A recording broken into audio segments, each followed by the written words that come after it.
Hi, everyone. This is Brianna. I am the supervisor for the community project this year for the grade eights. And I wanted to take a quick minute to give a crash course on mentor meetings. So, when you come together with the students, what do you talk about? How is it meant to go? How do you know if you've had a successful meeting? So, this is the guide that was sent to you last week. The graphic here looks similar, some will say, to what the design graphic looks like for the rubric and the MYP.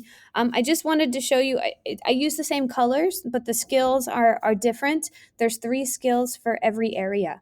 When the students come to you, they will have a meeting for each section. So blue is investigating, green is planning, and so on. And so I'm hoping that you will come together with the students once during each part of their project, which is meant to go between now and next spring.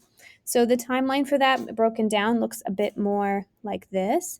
And as you can see, the students have things they're aiming to carry out, but then the work session is what I hope that they will meet you at that time. It doesn't mean that that's the only time that you'll meet with them, but that's the requirement. You might find that students really want to connect with you more often. Maybe you don't meet, maybe you exchange emails, or they send you a document or a video. That would be fine too. But the minimum meeting is so that you can ensure that they're making progress and that they can celebrate their milestones along the way.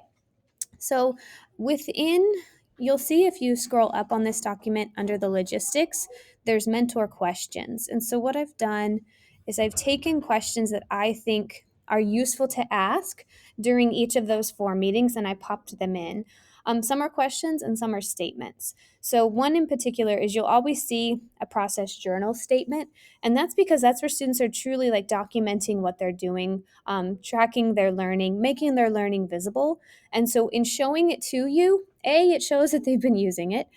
B, it shows that they're invested in it. And you can sort of celebrate what they've done along the way and note that they will turn that in as part of their project. So, keeping that is actually quite important.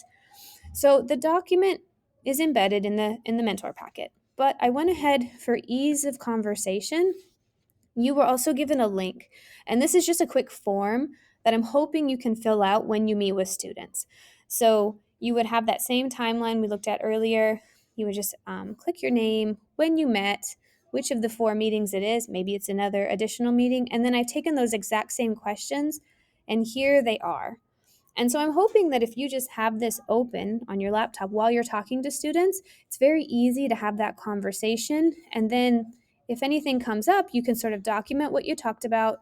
And then if there are areas of concern, you can right away make note of what those are. Students are going to be spending every Thursday for about 45 minutes working on their community project. So there's plenty of time, but this also might be a good time for me to circle back based on your feedback and give support to students as needed. So you'll be able to sort of tell us what happened, if there's any concerns, and if you feel like a student is, or a group actually, is off track or there's something to worry about, I will be happy to find them, figure out what's going on, and see what we can do to support.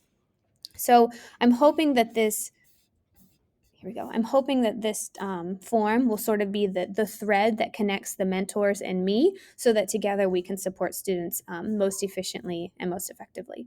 So thank you so much again for taking the time with these kids. It means the world to see the whole community be a part of their experience, and I look forward to next spring when we can see what comes of it. So take care and thank you so much.